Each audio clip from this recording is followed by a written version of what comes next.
गणेश भगवान की जय। उमापति महादेव की जय। माघ मास मातम 25वां अध्याय। उमापति महादेव की जय। 25वां अध्याय। देव दूती महर्षि का राजा चित्ररथ को सदगति के लिए उपदेश।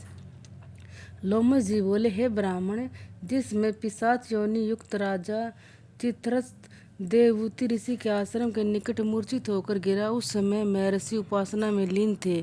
देव ऋषि तपस्या से उठे तथा पिशाच योनि में राजा को देखा।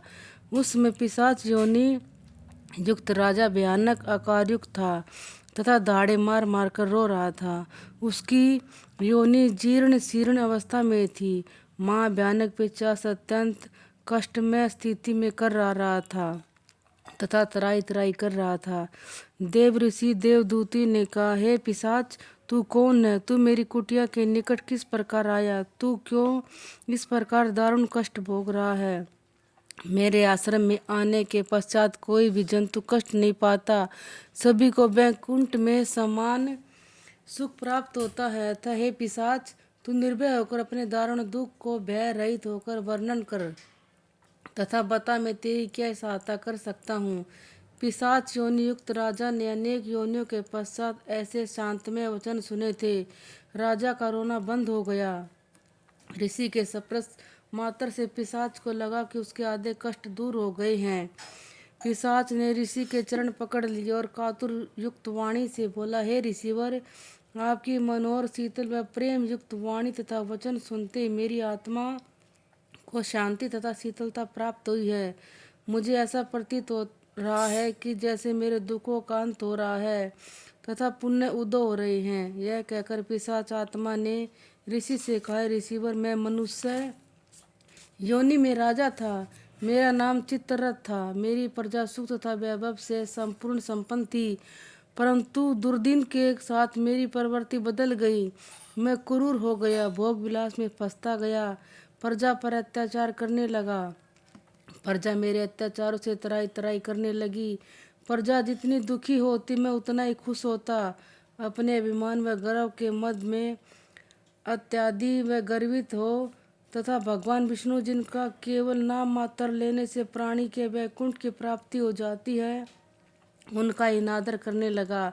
इस प्रकार चराचर के स्वामी तथा वैकुंठ दाता विष्णु भगवान के अनादर करने के कारण ही मुझे भयानक पिशाच योनि तथा नरक का कष्ट भोगना पड़ रहा है। पिशाच के कष्टों का वर्णन सुनकर ऋषि बोले, हे मूर्ख, तूने माया मद लोभ व काम के वशीभूत होकर जघन्य अपराध किया है। भगवान विष्णु जो सृष्टि की उत्पत्ति करने वाले व संहार करने वाले हैं, उनका तूने घोर अनादर किया है। पापी तथा दुष्ट भी भगवान विष्णु का नाम लेने मात्र से वैकुंठ लोक की प्राप्ति होती है। जिनके यश का बखान करके हम ऋषि मुनि भी नहीं थकते तथा उनकी वंदना में सदैव लीन रहते हैं, उन प्रभु नारायण स्वामी की आराधना तो प्रत्येक प्राणी को जन्म जन्मांतर तक करते रहनी चाहिए तथा उनकी आराधना चारों अवस्थाओं में करते रहने चाहिए। हे मूर्ख, वेदोक्त धर्म शाश्वत है, यह सदैव चिरंजीवी है। सनातन धर्म का पालन करने वाले प्राणी कभी दुखी नहीं होते। जो प्राणी असत्यों का संरक्षण लेते हुए धर्म के विरुद्ध चलते हैं, वे सदैव कष्ट पाते हैं। अरे मूर्ख प्राणी, भगवान विष्णु तथा शंकर तो लोक परलोक के स्वामी हैं, उनकी तूने निंदा की। तूने तो जघन्य अपराध किया है। तेरा तो दंड उचित है और तुझे निरंतर भोगना पड़ेगा। यह कहकर पिशाच त्राहिमाम करता हुआ बिलख बिलख कर रोने लगा और मुनि के चरण पकड़ लिए। हे ऋषिवर, मुझे बचाओ, मैं अत्यंत कष्ट में हूँ। मैं महापापी हूँ। मैंने त्रिलोकीनाथ भगवान विष्णु का घोर अपमान किया है। मेरे कष्टों का निवारण करे। ऋषि ने सुकोमल हाथों से पिशाच राजा के मस्तक पर हाथ फेरा तथा बोले, हे भद्र, तूने वास्तव में घोर अपराध किया है। राजन, निश्चय विष्णु भगवान से द्रोह करने के कारण ही तुमको घोर नरक का कष्ट भोगना पड़ा। जहाँ तक तुम्हारी मुक्ति का प्रश्न है, उसका मैं तुम्हें उपाय बतलाता हूँ, ध्यान से सुनो।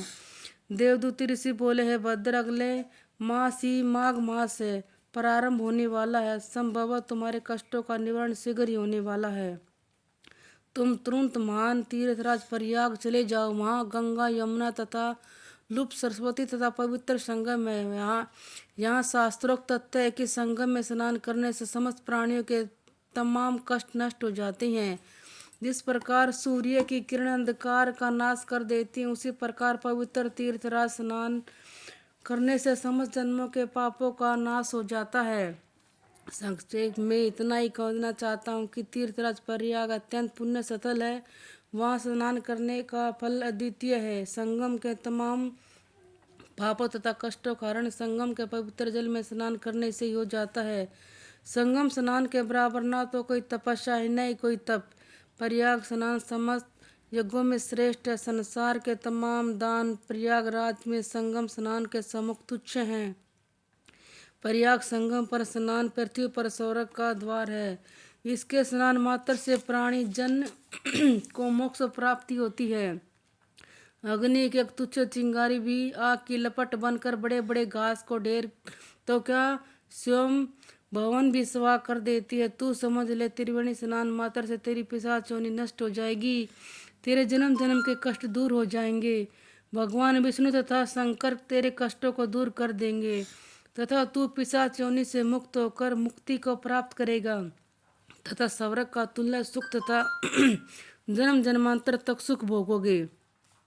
ऋषि बोले, हे राजन, मेरी वाणी में इतनी शक्ति नहीं है कि मैं प्रयागराज स्नान का संपूर्ण महात्म की व्याख्या कर सकूं, क्योंकि प्रयाग राज्य में संगम स्नान का पुण्य अलौकिक है। एक सत्य वृत्तांत है कि केरल का एक ब्राह्मण केवल त्रिवेणी जल स्पर्श के मुक्ति को प्राप्त हो गया था।